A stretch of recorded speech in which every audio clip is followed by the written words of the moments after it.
আধ্যাত্মিক জীবনে উন্নতি করার জন্যই উচ্চ মার্গের মুনি ঋষিগণ এই সদাচারের কথা বলে গেছেন।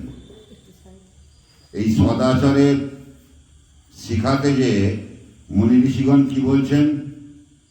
মুনি ঋষিগণ বলছেন, হেলথ ইজ ওয়েলথ, স্বাস্থ্যই তোমার সম্পদ। তুমি যদি সুস্বাস্থ্যবান না হও তাহলে তোমার মস্তিষ্কটা সুস্থ হবে না। তাই নিজেকে সুস্থ রাখতে হবে প্রথম, তারপর তোমার ধর্ম, তারপর কর্ম, তারপর অন্যান্য নিত্যক্রিয়াদি। তাই সেই মুনি ঋষিগণ কি বলছেন? মুনি ঋষিগণ বলছেন, তারা বাংলাতেও বলেছেন, সংস্কৃততেও বলেছেন। প্রথম অবস্থায় আমরা তো বাংলা ভাষা পাইনি, বাংলা ভাষা অনেক পরে পেয়েছি। বাংলা ভাষা পেয়েছি বিদ্যাসাগরের আসার পর। তার পূর্বে দেবনাগরী অক্ষর অর্থাৎ সংস্কৃত ভাষাই ছিল, এবং তারও আগে লিপিকাকা ছিল। তো এই লিপির থেকে যখন দেবনাগরী এলো, এই দেবনাগরীতে আসার পর মুনি ঋষিরা বেশিরভাগ ক্ষেত্রেই বেনারস বা এই ধরনের যে বৃহত্তম তীর্থস্থানগুলি আছে, দ্বারকা, বেনারস, তারপর হচ্ছে উত্তর ভারতের আরো কিছু কিছু বিশেষ বিশেষ স্থান আছে যেখানে ধর্মীয় উচ্চ মার্গের মুনি ঋষিগণ আচার্য পদে অভিষিক্ত হয়ে শুধু আমাদের পশ্চিমবঙ্গ না, সারা পৃথিবীর মানুষকে এই বৈদিক জ্ঞান শ্রুতির মাধ্যমে প্রদান করতেন। আর শ্রুতি মানেই আমরা জানি শ্রবণ করা। শ্রবণ ছাড়া এই আধ্যাত্ম বিজ্ঞানকে আয়ত্ত করা যায় না। সেখানে মুনি ঋষিগণ কি বলছেন? প্রথমেই বলছেন, তুমি বেঁচে থাকতে যদি চাও তাহলে প্রথম অবস্থায় তোমার শরীরটাকে সুস্থ রাখো। ভগবান এসে তোমার শরীর সুস্থ রাখবে না, শরীর সুস্থ তোমাকে রাখতে হবে। তার জন্য মুনি ঋষিগণ যে নিয়মগুলো বলেছে সেই নিয়মগুলো তোমার পালন করতে হবে। সেগুলো যদি যথারীতি ঠিকঠাক পদ্ধতিতে পালন করো তাহলে তোমার শরীরটা হবে অমৃতময়, অর্থাৎ অমৃত তত্ত্ব। অমৃত তত্ত্ব না হলে আমরা অমৃতত্বকে উপভোগ করতে পারবো না। সেই অমৃতময় শরীর কি? সেই অমৃতময় শরীর হচ্ছে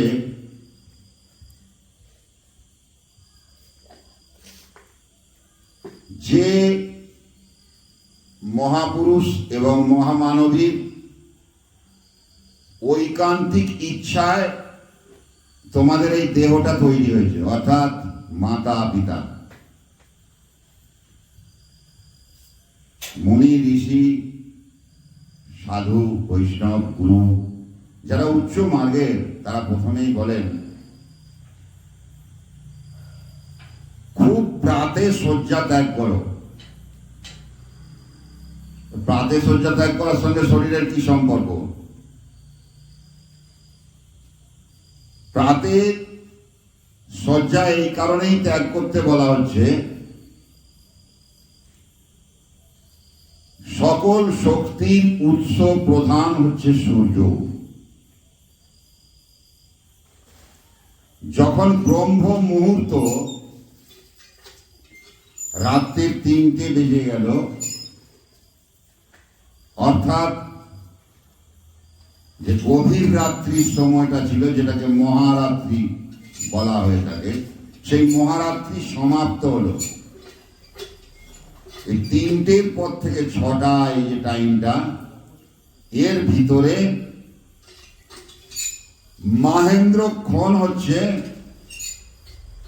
3:35 থেকে 4:45 অবধি। এটা হচ্ছে মাহেন্দ্রক্ষণ। এই মাহেন্দ্রক্ষণ মুহূর্তে যদি আমরা বিছনা ত্যাগ করতে পারি তাহলে শরীরে সত্যই রোগ বাসা বাঁধবে না। কি হবে? আমাদের শরীর সুঠাম হবে, সুন্দর হবে। কিসের প্রভাবে? সূর্য রশ্মির প্রভাবে।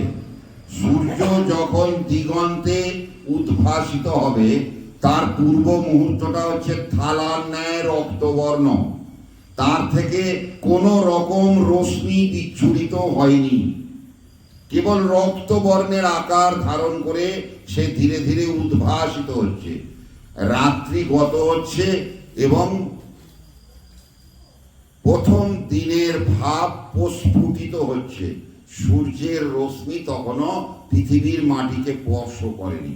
ওই যে ব্রহ্ম মুহূর্তে শয্যা ত্যাগ করেই বাবা মা জীবিত থাকলে তো তাদের পায়ে হাত দিয়ে নমস্কার করো, আর যদি বাবা মা ঘুমিয়ে থাকে তাদের একটা ফটো নিজের কাছে রাখো, রেখে ফটোটা হাতে নিয়ে বলো যে হে পিতামাতা, তোমাদের চরণে কোটি নমস্কার, তোমাদের দয়ায় আমার এই শরীর, তোমাদের দয়ায় যেন আমি সুস্থ থাকি। পৃথিবীর সব থেকে বড় ভগবান এরা দুজন, এই দুজনকে আগে প্রণাম করতে হবে। এটা সদাচারের প্রথম ধাপ। মহারাজ যে কথাগুলো বলছে এগুলো তোমাদের কুশিক্ষা দিতে মহারাজ এখানে পৌঁছায়নি।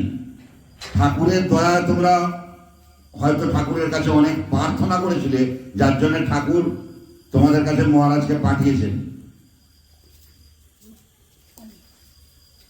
প্রথম বিষয়বস্তু যেটি, যে সদাচারকে যদি আমরা সঠিক পদ্ধতিতে আমাদের হৃদয়ে স্থাপন করতে পারি, তাহলে আমি বলছি এ কথা অনস্বীকার্য, সদাচারে যে যে গুণগুলো বলা আছে সেগুলো যদি আপনারা প্রত্যেকে অবলম্বন করে চলেন তাহলে আপনাদের কখনোই কোন রকম ব্যাধি উদ্গত হবে না, অর্থাৎ ব্যাধির প্রকোপে পড়বেন না। তাহলে মুনি ঋষিগণ, সাধুগণ, গুরুগণ কি বলছেন? ঘুমের থেকে উঠে প্রথম মা বাবাকে প্রণাম করো, যদি বেঁচে থাকেন পায়ে হাত দিয়ে, আর যদি না বেঁচে থাকেন বা নিদ্রায় আছেন তারা, তোমাদের কর্তব্য শয়নের থেকে উঠে তাদের নমস্কার জানানো। নমস্কার জানানোর পরের মুহূর্ত তোমার নিজের পাটা বিছানার থেকে কোথায় রাখছো? মাটিতে। সর্বাগ্রে এই মাটি অর্থাৎ এই মাতৃভূমি, এই পবিত্র মাতৃভূমিটাকে স্পর্শ করে বলো যে ভগবান, তোমার উপরে আমি যে আমার এই দেহ স্থাপন করলাম, আমার দেহটাকে সুস্থ রেখো। বলে মাটিটায় হাত দিয়ে মাথায় নাও। এটা হলো 2 নম্বর কাজ। 3 নম্বর কাজ, ধীরে ধীরে দরজা খুলে বাইরে এসো, এসে ঘটিতে হোক বালতিতে হোক যে জল আছে সেই জল নিয়ে আগে একটু জল মাটিতে নিক্ষেপ করো এবং সামান্য একটু জল নিয়ে চোখ ধৌত করো, করে জলটা হাতে নিয়ে বলো, হে পবিত্র গঙ্গা, তোমার এই স্পর্শানুভূতিতে আমার সারা শরীর যেন সদা সর্বদা পবিত্রময় থাকে। জল মাত্রই পবিত্র, আর সে সব গোলকে পবিত্র করে থাকে। এটাই হচ্ছে জলের ধর্ম। নিজে যদি পরীক্ষা করতে চাও, দেখবে নর্দমার থেকে জল তুলবে, কর্দমাক্ত জল, গন্ধ জল, তাকে নিয়ে সে ঘরে রেখে দেবে। গুনে গুনে 21 দিন বাদ সেই জলটার কাছে যাবে, তুমি নলের থেকে পাম্প করে যে জল খাও তার থেকেও সে পবিত্রতা রেখে বজায় রেখেছে তার সেই ধর্মকে। এর জন্য গঙ্গা সর্বদা অজস্র মৃত মানুষ, অজস্র বৃষ্টা, অজস্র নোংরা বহন করে নিয়ে যাচ্ছে। তবুও সেই মা গঙ্গা পবিত্র। আমাদের শত শত পাপ, এই ভূমির যত পাপ, তাকে বয়ে নিয়ে যাচ্ছে মা গঙ্গা, তবুও সেই মা গঙ্গা পবিত্র। আমাদের সমগ্র ভারতবর্ষ নয়, সারা পৃথিবীর বুকে ব্রাহ্মণগণ যখন পূজায় বসেন, তারা হাতে যে জলটি ধারণ করে বলেন ওম বিষ্ণু, মুখে দেন ওম বিষ্ণু, আবার মুখে দেন ওম বিষ্ণু, আবার মুখে দেন, দিয়ে হাত জোর করে বলেন অপবিত্র পবিত্র বা সর্বাবস্থান গত বিঘা ঈশ্বরে পুণ্ডরিকাক্ষম সবাচ্য অভ্যন্তর সূচি। তাই সুচিতা, পবিত্রতা কিভাবে আসছে? সামান্য এক বিন্দু গঙ্গার জলে। আর পবিত্রতাটা কিভাবে স্থাপিত হচ্ছে? নিজের মনের ভাবে। তাহলে তোমার সেই ভাবে ভাবান্বিত হতে হবে। তাহলে অগ্নিকে একে প্রণাম হয়ে গেল, মাটিকে প্রণাম হয়ে গেল, জলকে প্রণাম হয়ে গেল। পরবর্তী কি বাকি রয়েছে? অগ্নিদেব প্রত্যক্ষ ব্রহ্ম, কে সে? সূর্য নারায়ণ ভগবান। তখনও তার রশ্মি পৃথিবীতে এসে পৌঁছায়নি। সেই মুহূর্তে হাত দুটো জোর করে সূর্য নারায়ণ ভগবানকে বলো যে হে সূর্যদেব, তোমার এই রশ্মি আমার দেহে যে স্পর্শিত হচ্ছে, তার ফলে আমার দেহের সমগ্র বিভিন্ন রোগাদি বিনাশ করো, আমার পবিত্রময় করে তোলো। পৃথিবীতে সূর্য পারে না হেন কাজ নেই। সমস্ত জীবদেহ থেকে শুরু করে পৃথিবীতে যত প্রকারের বস্তু আছে, সকলেই এই সূর্যের উপর নির্ভরশীল। শুধু যে সূর্য উঠলে কৃষকদের জমিতে ফসল হবে তাই না। সূর্য যদি একটি মাস অন্তরালে চলে যায়, আমাদেরও চোখ মুখ সব ফ্যাকাশে হয়ে যাবে। কারণ সূর্যের আলোর থেকে রশ্মি নিয়ে আমাদের সারাদিনের যে আহারাদি কার্য আমরা করে থাকি, তার পাচন ক্রিয়াটা ঠিকঠাক ভাবে ঘটে থাকে। তাই সূর্য হচ্ছে সকল শক্তির উৎস। এর জন্য সূর্য নারায়ণকে প্রণাম করতে হবে। এরপর দ্বিতীয় কাজ কি? সূর্য ভাসমান আছে কোথায়? আকাশে। সেই আকাশের দিকে তাকিয়ে বলতে হবে হে গগন,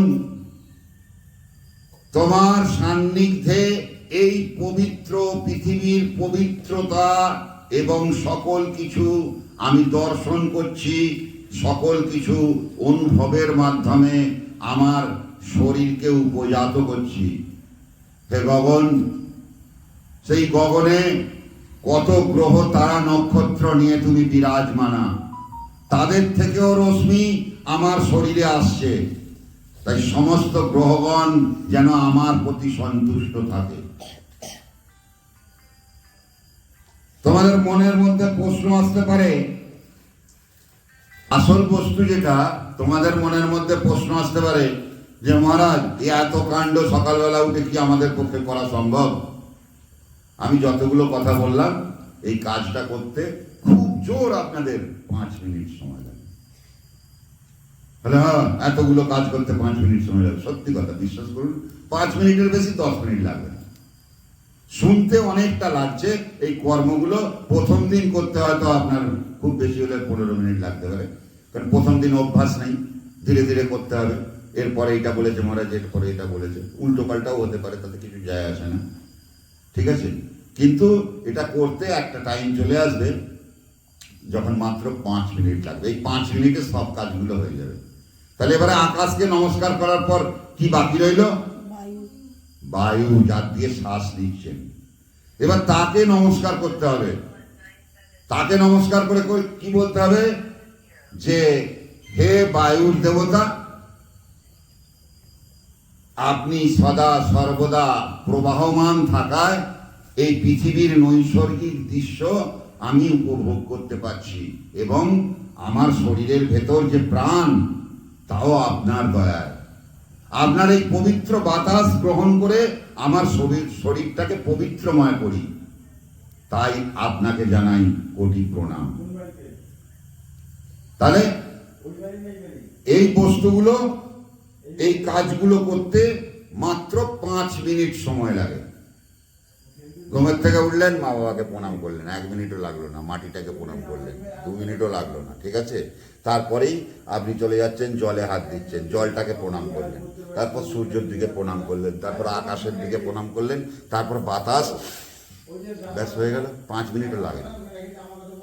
খুব ঠিকভাবে করলে হার্ডলি 1 মিনিট টাইম লাগে। বলতে অনেকক্ষণ টাইম লাগছে, আর এগুলো করতে তখন 1 মিনিট থেকে 2 মিনিট থেকে হার্ডলি 5 মিনিট। এই 5 মিনিটের কাজ, এই 5 মিনিটের কাজ যদি করে আমার শরীর সুস্থ থাকে, ব্যাগে করে পয়সা নিয়ে সেই কি বলে জলপাইগুড়ি গিয়ে ডাক্তারকে না দিতে হয়, তাহলে সেই কাজটা করা কি ভালো নয়? আমার মনে হয় খুব উত্তম কাজ। আর যোগীরা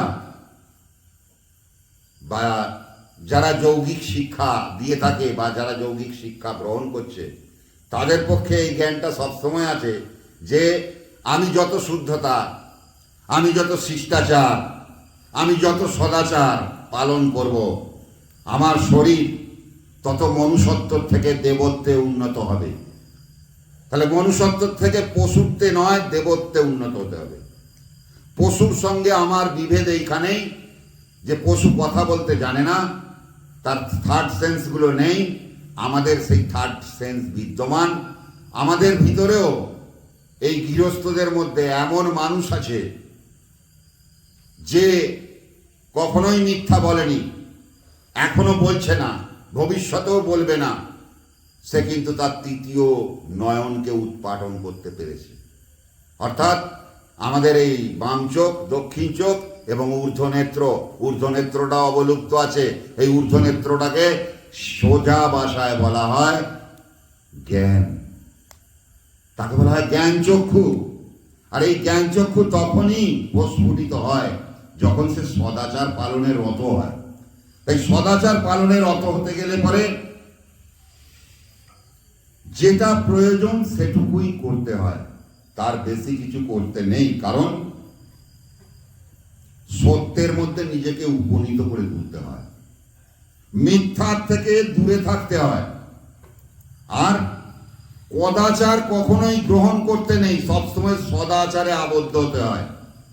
এরপর নিজে ব্রাশ ট্রাশ করে ফ্রেশ হয়ে বাথরুমের কর্ম সেরে নিজের যে পরিধানের বস্ত্র তাকে ত্যাগ করে বলে, মহারাজ ওই যে কাপড়ে শুয়েছিলাম ওই কাপড় পরে এই নমস্কারগুলো করা যাবে? হ্যাঁ, মুনি ঋষিদের আদেশ। তখন কাপড় ছাড়ার কোনো প্রয়োজন নেই। আগে ওই কাজগুলো করতে হবে, আগে ওই কাজগুলো প্রধান।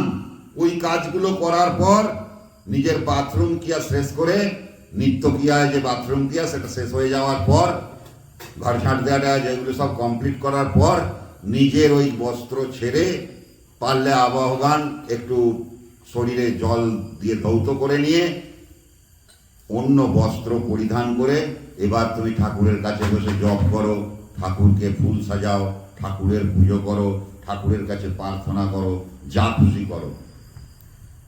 না প্রার্থনা করো তাতেও কোনো দোষ নাই, কারণ তুমি যে কাজগুলো করে নিয়েছো সারা বিশ্ব নয়, সারা মানে কি বলবো পৃথিবী মানেই বিশ্ব। তাই সারা পৃথিবীর যত দেবদেবী আছে তাদের থেকেও বড় দেবদেবীর পায়ে প্রথম নমস্কার করেছো, যে হচ্ছে পিতামাতা। কারণ পিতামাতা না থাকলে আমাদের এই শরীর আসতো না। তো তাদের চরণে নমস্কার করে দেওয়া মানে আমি সমগ্র পৃথিবীর চরণে নমস্কার করে দিয়েছি। আর এই বিদ্যা কে আমাদের প্রথম শিখিয়েছে? এই বিদ্যা প্রথম শিখিয়েছে যে পৃথিবীতে সর্বাগ্রে প্রথম পুজো পেয়ে থাকে, যার নাম হচ্ছে দেবাদিদেব গণেশ। তার পিতা মাতাকে 3 বার পাক খেয়ে সে পৃথিবী ভ্রমণ করে নিয়েছিল। আর কার্তিক ময়ূরে চেপে সারা পৃথিবী ঘুরে 3 মাস ধরে 4 মাস ধরে ফিরে এসে বলল, মা আমি সর্বাগ্রে এসে পৌঁছেছি, ভাই কিন্তু যায়নি। বললো, না বাবা, তোমার ভাই আগে পৃথিবী ভ্রমণ করে ফিরেছে। বলে, মিথ্যা কথা, এটা আমি মানি না। তখন দেবাদিদেব মহাদেব বললেন, হ্যাঁ বাবা, ও যে আমাদের পাশে 3 পাক ঘুরে নিয়েছে, ওইটাই তো পৃথিবীর সর্বশ্রেষ্ঠ পৃথিবী বাবা। পিতামাতার চরণের উপর পৃথিবীতে আর কিছু নেই। তো সব থেকে সৎ বস্তু যেটা, যে আমরা কুসংস্কারে আবদ্ধ হয়ে কুকথা বলতে বলতে, এই আমরা যখন কুকথা প্রয়োগ করে থাকি তখন কিন্তু আমাদের এই হিতজ্ঞান শূন্য হয়, কোনটা খারাপ কোনটা ভালো, তখন আর জ্ঞান থাকে না। হিতজ্ঞান শূন্য হয়ে যে কি করি আমরা, ক্রোধান্বিত হয়ে পড়ি। এসব রিপু, আর এই রিপুগুলোকে বশীভূত না করতে পারলে মানব জীবনই বৃথা। তাই রিপুকে আমরা বশীভূত করতে পারি না কেন? আমাদের আহার আদিতে গন্ডগোল আছে। আহার এবং বাহার এই দুটো জিনিসকে ঠিক রাখতে হবে। শরীরে কোনো রোগ হবে না, স্বতঃস্ফূর্ত ভাবে একদম ঘুমের থেকে উঠে একটু হাত পা ছুঁড়ে 5 মিনিট থেকে 10 মিনিট নিজের বাড়ির চারপাশে হোক, একটু আশপাশে হোক, একটু যদি রাউন্ড করে নেন, তাহলে শরীরের মধ্যে কোনোদিন বাত আসবে না। বিজ্ঞান বলছে, যৌগিক শিক্ষকরা বলছে কি, যোগে রোগ আরোগ্য। যোগ মানে কি? আপনি যুক্ত হলেন কিসের সাথে? আর্থ টাচের সাথে, পৃথিবীর সাথে যুক্ত হলেন। ফ্রি হ্যান্ড ব্যায়াম করছেন, এটা আজ থেকে শরীরে জুড়লো, যুক্ত হলো। তাই যৌগিক ক্রিয়া এমনই একটা জিনিস। যৌগিক মানে হচ্ছে যোগে যোগে যুক্ত হয়ে যাওয়া। এই যে যুক্ত হওয়াটা, আপনি কি ডিটাচমেন্টে ছিলেন? অবশ্যই ডিটাচমেন্টে আছেন। টাচমেন্টে কিভাবে যাচ্ছেন? নিজের ইচ্ছা অনুসার। নিজের ইচ্ছা না থাকলে কেউ আপনাকে কিছু করাতে পারবে না। আপনার মনের ভিতর যে ভাবগুলোর উদ্রেক হচ্ছে, তা কিসের কারণে? বৃত্তি। ছোট থেকে যা যা করে এসছেন সেইটাই করতে ইচ্ছা করে। তারপর বৈবাহিক জীবনে প্রবেশ করেছেন, বিয়ের পর যে যে কাজগুলো করে আসছেন সেই বৃত্তিতে আপনি চক্রে ঘুরে বেড়াচ্ছেন। এই যে বৃত্তি, মনের ক্রমান্বয় বৃত্তি, এর থেকে বেরিয়ে আসতে হবে। বেরিয়ে আসার পথ কি? বেরিয়ে আসার পথ হচ্ছে সুশিক্ষা গ্রহণ করতে হবে। সুশিক্ষা কাকে বলে? সুশিক্ষা তাকেই বলে যে আধ্যাত্মিক জ্ঞান অর্জন করে আমার নিজের ভিতরকার আধ্যাত্ম স্তরকে উন্নত শিখরে নিয়ে যাব। আজকেই শোনালাম, বহুদিন আগে আমি তাদের দেখেওছি, বেলুর মঠে আমাদের দেশের বাইরের দেশ থেকে 2জন মানুষ আসে। এসে মহারাজজির সঙ্গে দেখা করে অনেক কথা টথা বলার পর তারা তাদের ভাব ব্যক্ত করে যে একজন ডাক্তার, তার মাইনে 6 লাখ টাকা, আর একজন ডাক্তার, তারও মাইনে 5 লাখ টাকা পার মান্থ। তারা সেই চাকরি ছেড়ে দেবে এবং এখান থেকেই রিজাইন দেবে। তো তখন বেলুর মঠের মহারাজ বললেন, অত ভালো চাকরি, অত সুন্দর জিনিস তোমরা ছেড়ে দিয়ে এখানে রিজাইন করবে, কি ব্যাপার? না, আমরা বিবেকানন্দের উপর অনেকদিন ধরেই এটা রিসার্চ করছিলাম, তো এখানে যদি থাকতে পাই, সেই পবিত্র মাটিতে তো বিবেকানন্দ ঘুরে বেরিয়েছেন, আমাদের জীবনটা পবিত্রময় হঠাৎ সূর্য যদি আপনি একটু সুযোগ দেন। বলে, দেখো এখানে তো আমার সব কাজের লোক ফোক আছে, আর তোমরা এত বড় মহাজ্ঞানী লোক, হ্যাঁ, একটা সমাজের ভালো পজিশনে আছো, আমাদের এখানে বরং কোনো একটা ভালো হসপিটাল বা নার্সিংহোমে তোমরা করো, যোগাযোগ করো এবং সেখানেই তোমরা যুক্ত হয়ে যাও এবং আমাদের দেশের সেবা করো। বললো, না না, আমরা চাকরি চাচ্ছি অন্য কারণে, আমরা এই বেলুর মঠের সেবা করতে চাই। বললো, কি সেবা করবে? বললো, আমরা সিঁড়িটা দেবো। তাদের মাইনে 6 লাখ টাকা, 5 লাখ টাকা পার মান্থ, তারা এসে বেলুর মঠের সিঁড়ি ধুচ্ছে। ভূতে পেয়েছে? তাদেরকে কি ভূত ধরেছে? ভূত তো ধরেনি, নিশ্চয়ই ভূত ধরেনি। কি ধরেছে? মস্তিষ্ক বিভ্রাট হয়েছে, তাও হয়নি। তাহলে তারা বিদেশ থেকে ছুটে এলো অত বড় চাকরি ছেড়ে দিয়ে ওই বেলুড় মঠের সিঁড়িগুলো ধোবে বলে। এবং তারা যে ধুচ্ছে, যারা দর্শন করে দেখছে দাঁড়িয়ে, তারা ভাবছে বাবা এত কষ্ট করে ধুচ্ছে, এত পরিশ্রম করে ধুচ্ছে, ধুয়ে কি হবে, এক্ষুনি তো মানুষ উঠবে, আবার তো ধুলো লাগবে। তাহলে কেন তারা ধুচ্ছে? এর পিছনে কি কারণ? আধ্যাত্মিক ব্যাখ্যা অনুযায়ী এ সেবার মতো সেবার পৃথিবীতে কিছু নেই।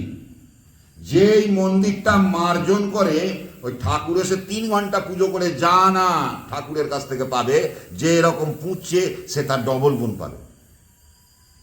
11 বর্ষ হরিদ্বারে আমি 3টে মন্দির মুছতাম। ওখানে কোনো নির্দেশ ছিল না যে এটাই তোমার ডিউটি, কিন্তু ডিউটিটা নিজেকে চুজ করতে হয়। সাধন জীবনে এটাই হচ্ছে জীবনের সব থেকে বড় চাবিকাঠি। এবং তখন সবাই, কেউ লেপ চাপা দিয়ে ঘুমাচ্ছে, কেউ নাক ডেকে ঘুমাচ্ছে। আমার ততক্ষণে মন্দির পোছা হয়ে গেল, আমি গঙ্গায় চলে গেলাম। কি শীত, কি গ্রীষ্ম, কি বর্ষা, ওই হরিদ্বারের গঙ্গায় আপনি যদি এখন যান এই গরম, তাও আপনি ডুব দিয়ে এসে হি হি হি হি হি হি হি হি করতে থাকবেন, এত ঠান্ডা জল, কারণ বরফ গলা জল নামছে। শীতেও সেরকম, বর্ষাতেও সেরকম, গ্রীষ্মতেও সেরকম, একই ভাব। আমাদের কিন্তু কম্পন হতো না। অতীব সত্য কথা, এখানে কোনো ভুল নেই। আর এটা রেগুলার 3টে টাইম স্নান করতাম। ভোর 4টেয় একবার, মানে 4টেয় মন্দিরে ঢুকে যেতে হবে, 3:40-45 স্নান করতাম। 4টের সময় মঙ্গল আরতি হয়ে গেল, 11টার সময় ভোগ হবে। ভোগ হয়ে যাওয়ার পর একটুখানি সেবা টেবা করে গঙ্গায় সাঁতার কাটতাম। সাঁতার কাটা শেষ হয়ে গেল, প্রচণ্ড স্রোত, এখানে নামলে পরে চলে যাবে ভাসিয়ে নিয়ে ও অনন্যদের ঘর পার হয়ে একদম সেই দত্তবাড়ি। অত দূরে যেও ওপারে ওঠা যাবে না, কারণ ওপার যাওয়া খুব কঠিন ব্যাপার। এত স্রোত, এত কারেন্ট, খরস্রোতা নদী, উপর থেকে নিচে নেমে আসছে গঙ্গা।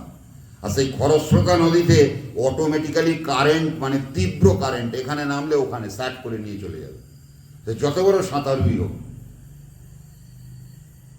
দ্বিতীয়ত, বৈকাল 4টে আবার স্নান করে মন্দিরে। তো এই যে নিত্যক্রিয়া, এই নিত্যক্রিয়া আপনাদের করতে বলছি না, এটা হচ্ছে যোগ পন্থা বললাম। তো প্রধান জিনিস হচ্ছে যেটা যেটা আপনাদের করতে হবে নিজেকে সুস্থ রাখার জন্যে, এই প্রথমের যে গুণগুলো বললাম, যেগুলো সংস্কৃতে বলা আছে, সমন মিত্রঃ, সাম বরুণঃ, সামন ভবতার্যমা, সামনা ইন্দ্র বৃহস্পতি, সামনা বিষ্ণুরুক্রমঃ, নমঃ ব্রহ্মণে নমস্তে বায়, তমেব প্রত্যক্ষম ব্রহ্মাসি, তমেয় প্রত্যক্ষম ব্রহ্ম বদিষ্যামি, ঋতম বদিষ্যামি, সত্যম বদিষ্যামি, তন্মাম অবতু, তদ্বক্তারম অবতু, অবতু মাম, অবতু বক্তারম। ওম শান্তি শান্তি শান্তি। এই একটি শ্লোকের মাধ্যমে সমগ্র কাজটি বলা আছে, যেটা এতক্ষণ ধরে বললাম।